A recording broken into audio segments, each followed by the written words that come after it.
I'm going to start screening our videos. It's gotta happen. Okay, so we are glad that you are here tonight. If you have your Bible, open it up to the book of Ecclesiastes, whether it's in paper or on your phone, because it will not be on the screen, so you're going to have to find it somewhere. We're glad you're here tonight at CrossPoint Community Church. My name is Kevin, and I'm the pastor here. If it is your first time here, we just wanted to let you know how glad we are that you're here tonight. We have a gift for you out at the welcome table. That's just kind of our way of saying thanks for showing up. We hope you stay. And today we're in the second part of the series, How Not to Regret Your Life. And we're in this book of Ecclesiastes, which is written by this guy by the name of King Solomon. And if you weren't here last week, I'm going to catch it up real fast. King Solomon is basically, he is the man. In his day and age, you couldn't be more the man than King Solomon was. He's the wisest guy, he's the richest guy, he's the most popular guy, he was the most socially active, and I don't mean like socially active like for good. He was socially active as a guy. And what he does is he gets to the very end of his life and he reflects back on all the things that he's done. And he gives this statement. He says, done everything. Here's the conclusion of the matter. Fear God and keep his commands, for this is the whole duty of man.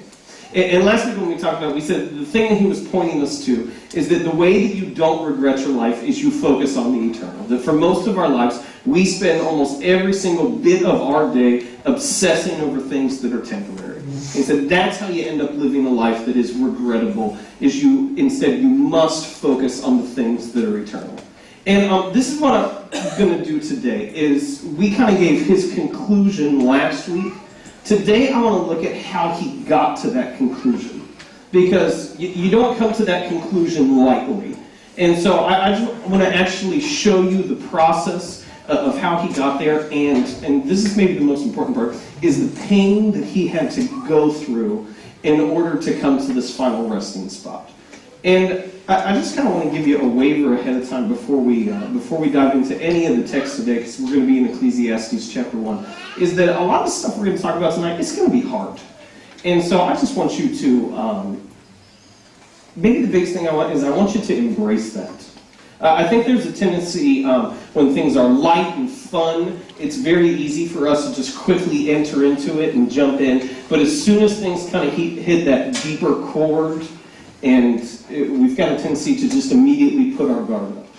And so if I could just say at the end, some of the stuff that we're going to talk about through the middle is just going to be really difficult. And you're going to feel Solomon's pain on some of it, and you're probably going to feel your own pain on some of it as well. And so it's going to be difficult, but I want you to know it ends on a good note, okay?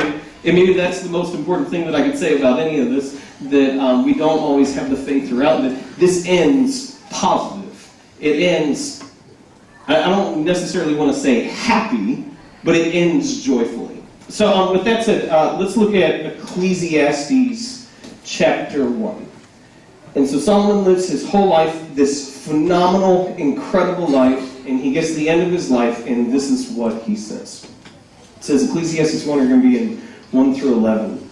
It says, the words of the teacher, son of David, king in Jerusalem. Meaningless, says the teacher. Utterly meaningless. Everything is meaningless. What does man gain from all his labor, at which he toils under the sun?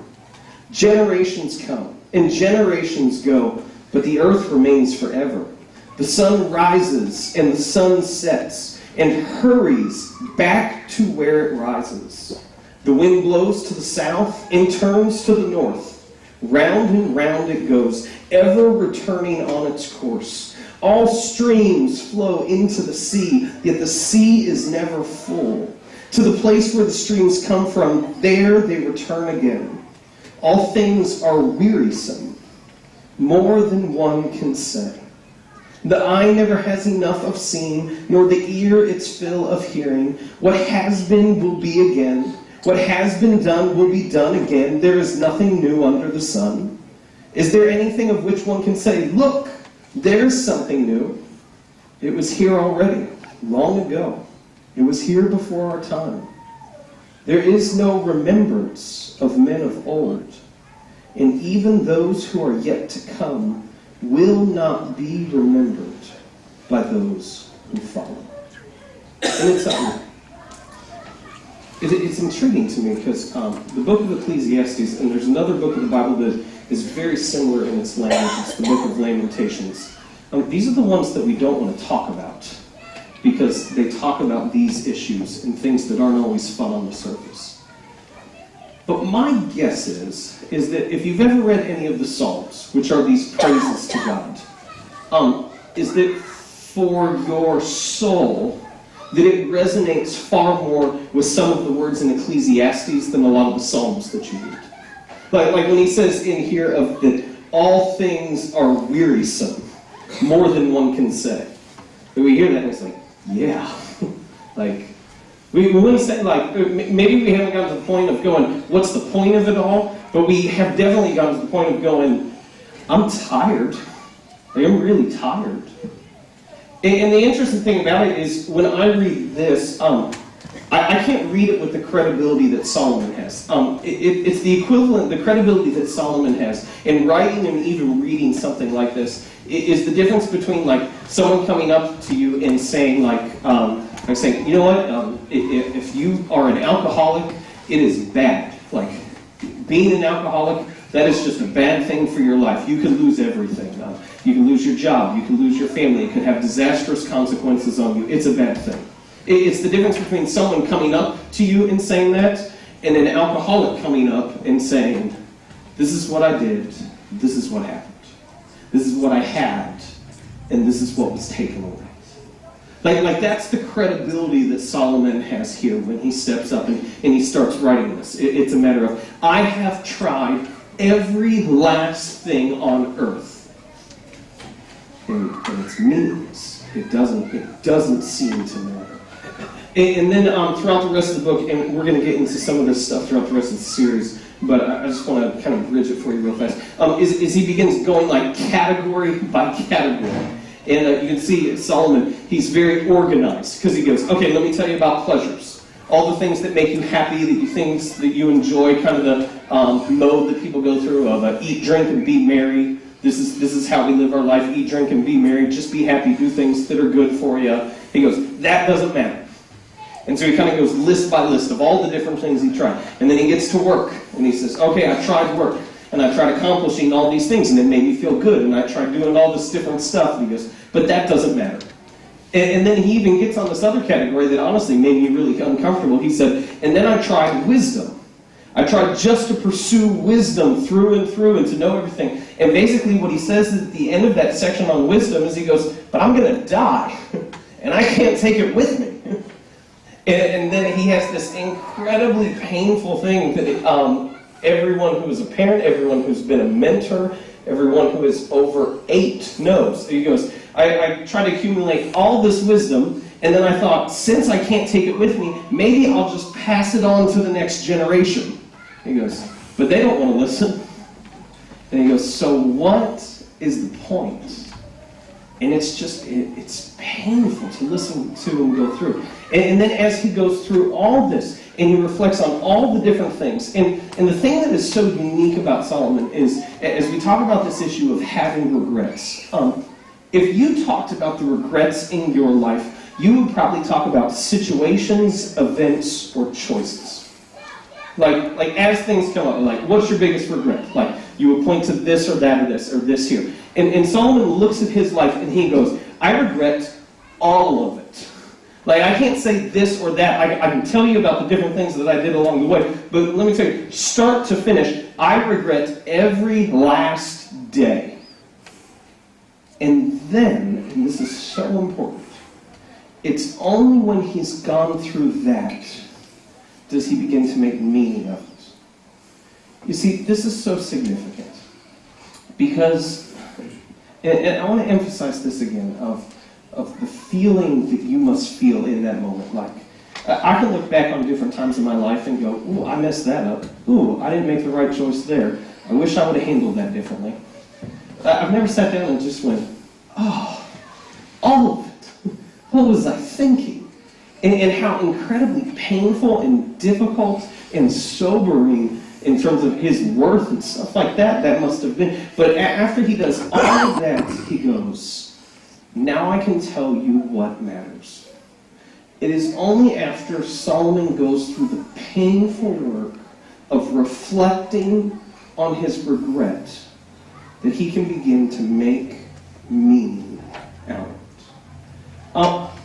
For a lot of us, I hear this phrase come up when we talk about the idea of regrets, or maybe things that people would do different. And the phrase usually comes out like this, and I've used it before, so if you've used it, don't feel bad. But it's along the lines of, like, what would you do different? What do you regret in life? And it usually comes out as, well, I wouldn't change anything because I like where I'm at now. And everything I've gone through has led me to here.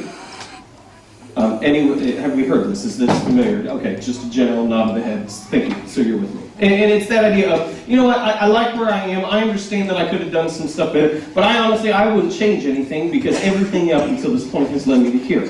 Which I think it's two sides. I think on the one side, it's a little arrogant to say, if I had a do-over, that I couldn't live life any better.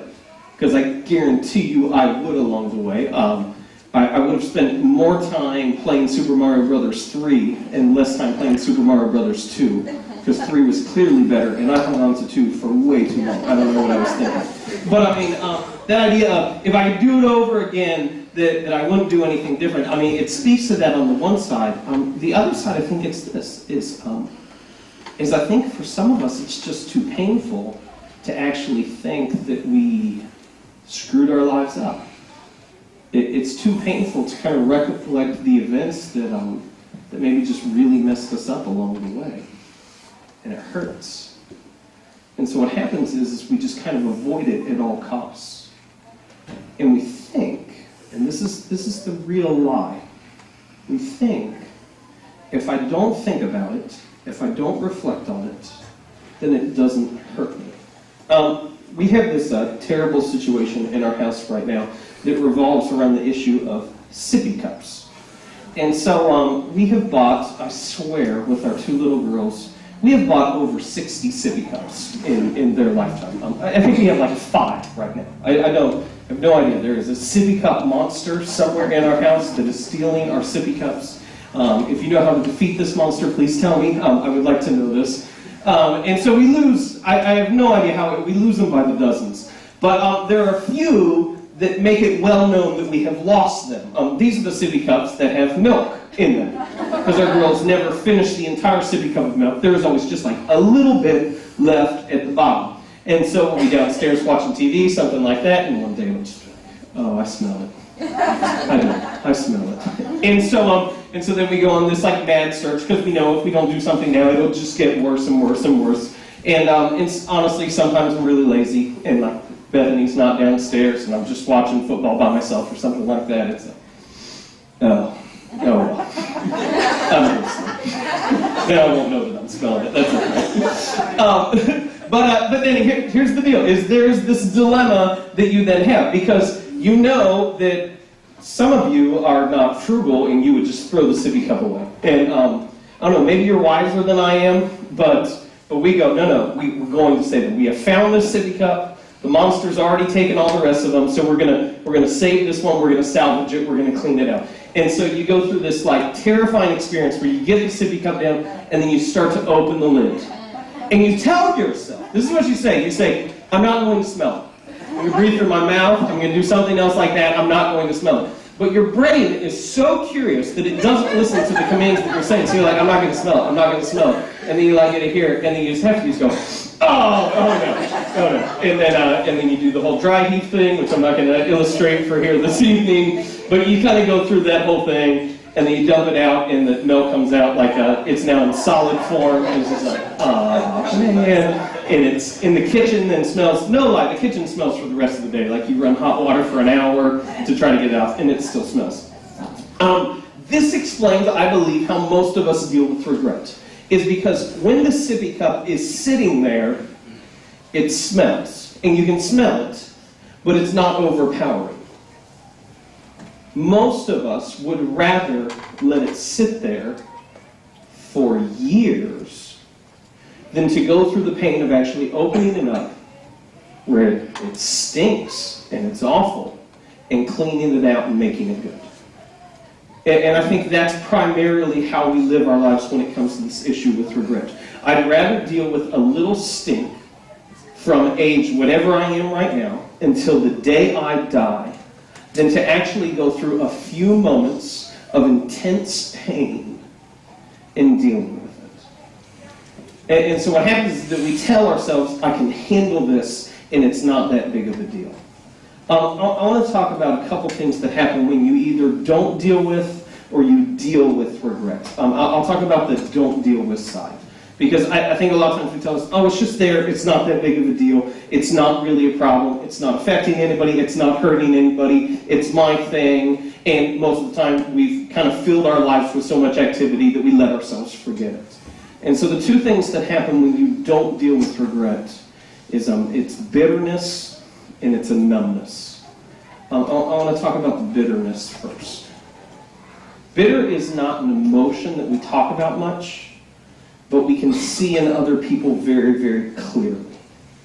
And what bitterness is, it's really just anger that has sat there for a while.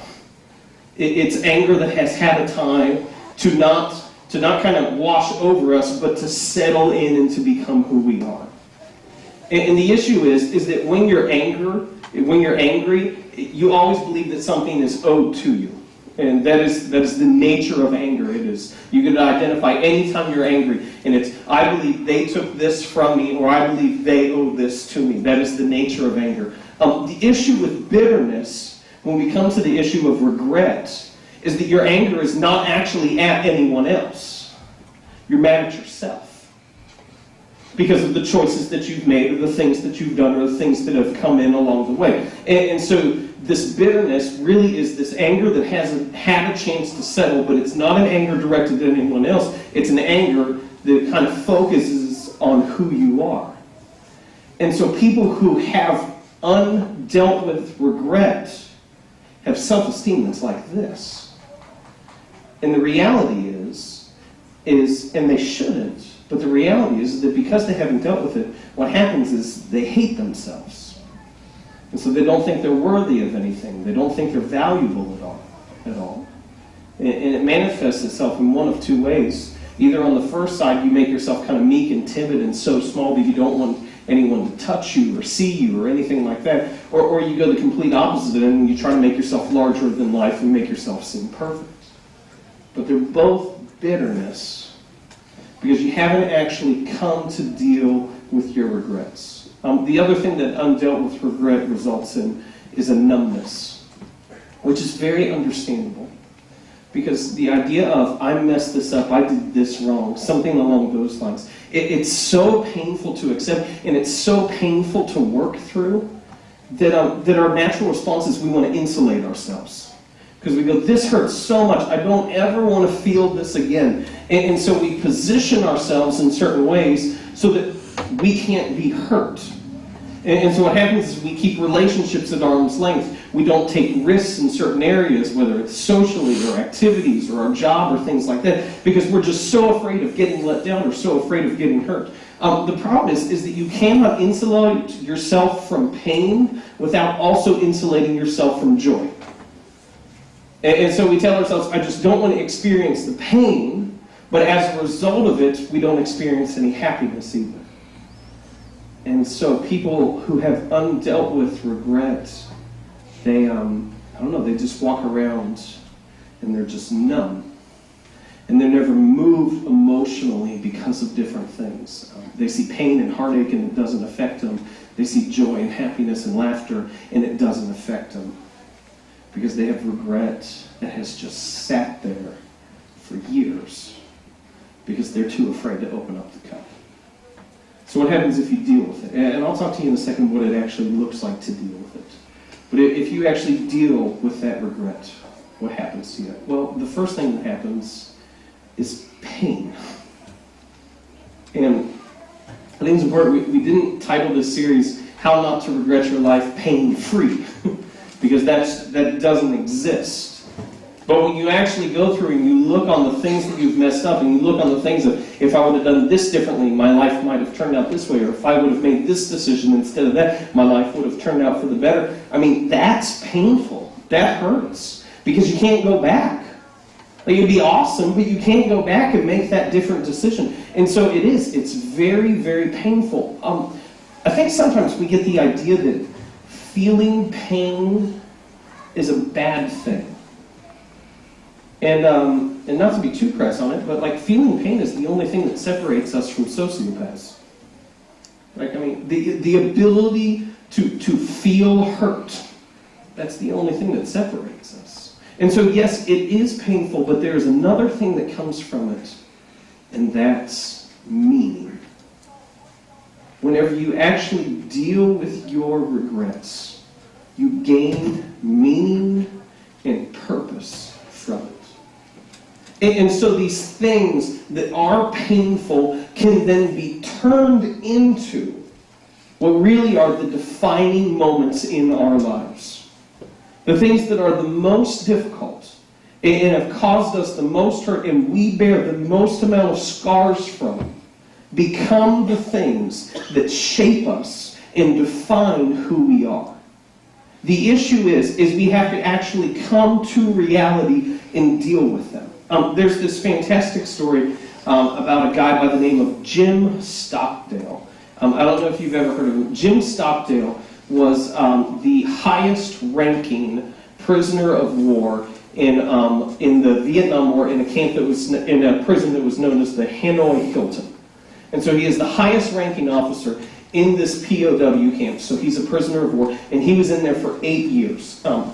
In that 8-year span, they were given no prisoners' rights. They were given nothing that comes with normal treaties and things like that. Like, they had no idea if they were ever going to get out. They had no idea if they were ever going to eat. They had no idea if they were going to be killed the next day. Over an 8-year span, he was actually tortured 20 times in that period of time.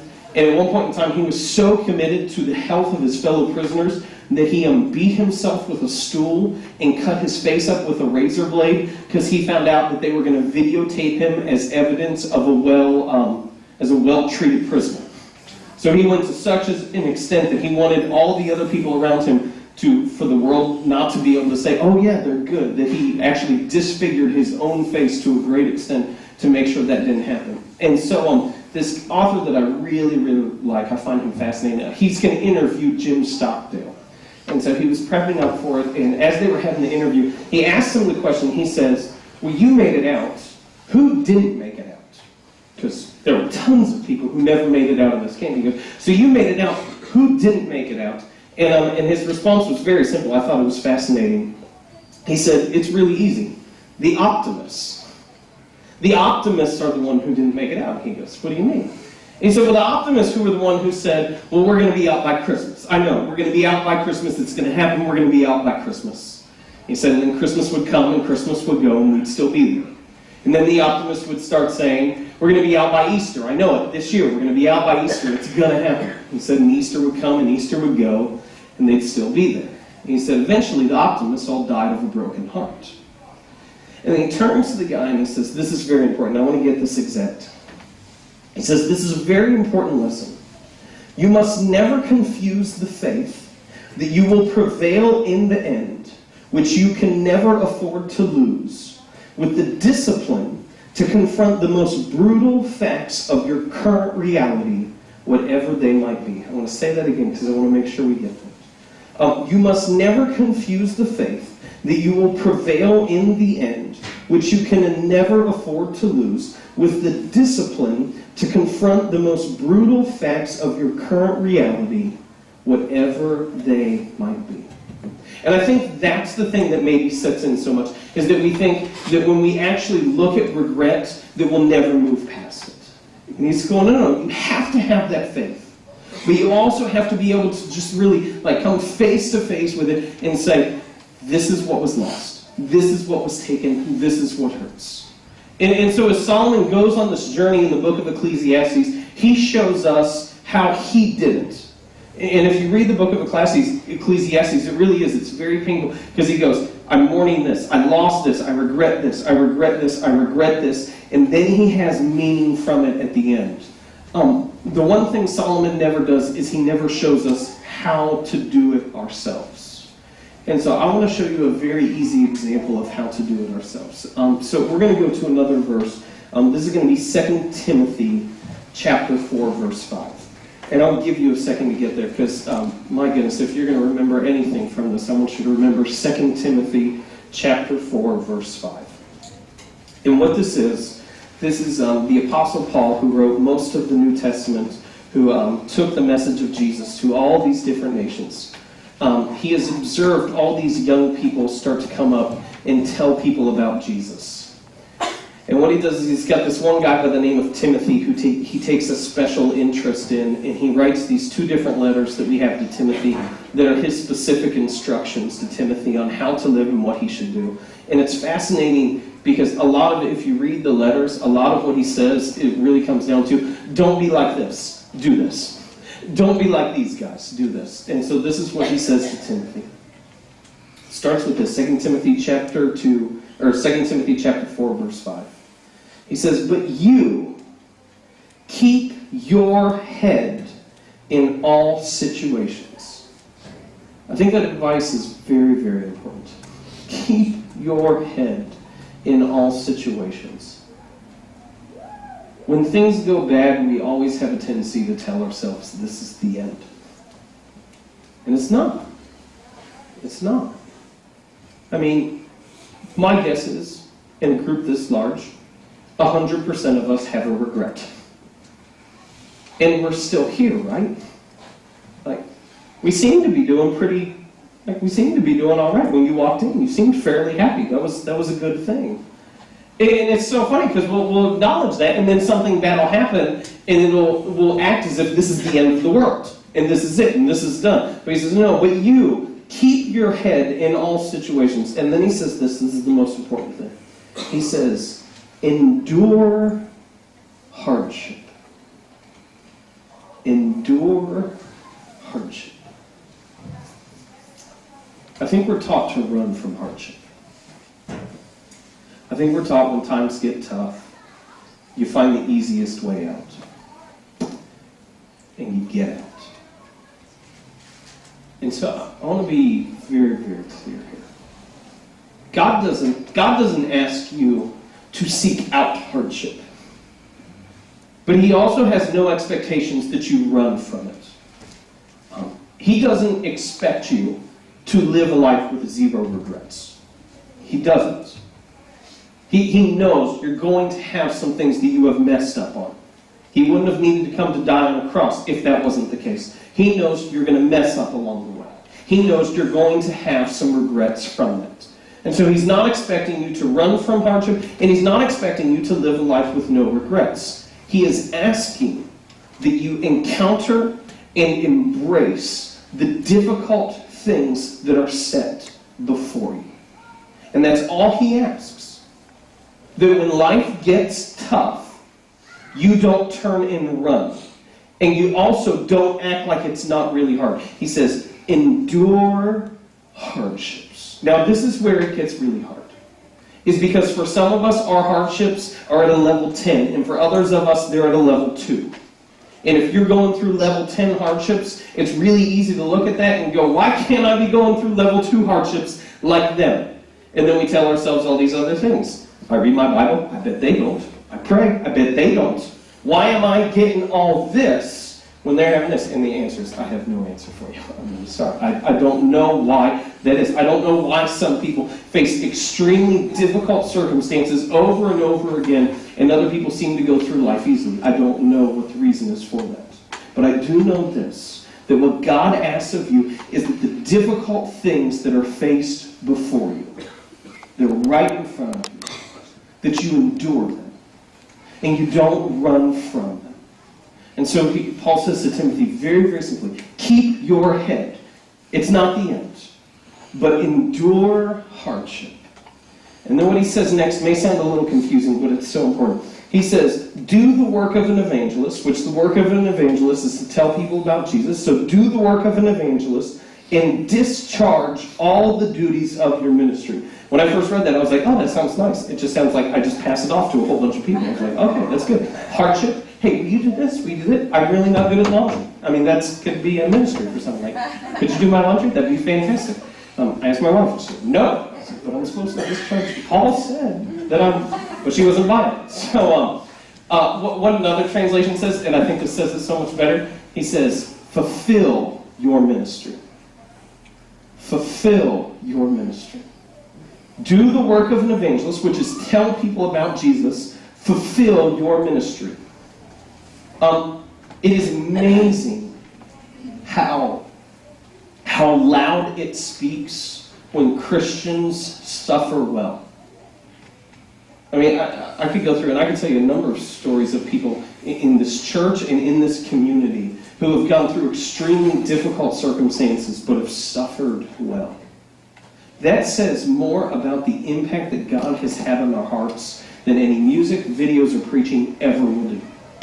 When someone has difficulty laid right in front of them, and they don't run from it, but they fulfill their ministry, it makes an incredibly loud statement. And the other thing that it does is it's how we draw meaning from things that could cause us to be full of regret. And so these are your options. It's really simple. You could be bitter and numb, or you could go through the pain and find meaning. You're going to have regret. I mean, it's part of life. You're going to have regret. There is no point in trying to avoid it, because no matter how wise you are, Solomon shows us you're going to have regret. And he kind of goes, are you just going to let the cup sit there? And just kind of endure it and act like it's not really there? You're going to open it up, deal with the pain, and find meaning from it. Another story about Jim Stockdale that I think is just absolutely amazing. While the interviewer was prepping to have this interview with him, he was reading this book that Stockdale and his wife wrote. The title of the book is In Love and War. And what it is, it's their accounts of what was going on at different points in times during those 8 years. Because they had no communication back and forth. And so Jim would write a chapter and he'd say, this is what was happening in this year to me. And she would write, this is what I was going through emotionally in this year. And so they write this book back and forth in chapters. And it says the interviewer, as he's writing this, he's going, I'm reading this and I'm going through it, and he goes, I was just getting so depressed. He said, I made it about halfway through the book, and I'm starting going, there's no way this guy's getting out. Like, this is awful. He is going to die in there, and his wife, I don't know what she's going to do. And then he kind of came to his senses and realized what was happening, and he goes, here I am. It's a beautiful summer day. I'm looking outside, the sun is out, and I'm unbelievably depressed because I don't think this guy's going to live, and I already know the end of the story. And so when he actually had time to talk to Jim Stockdale, he asked him, he said, how'd you do it? They're going, all this is going through, and I read what you went through. How did you do it? It said that Stockdale's response was this. He said, you must never lose faith in the end of the story. You must never lose faith in the end of the story. And if anything else, that's what I want you to hear today. If there's anyone who should have faith in how the story ends, it's us.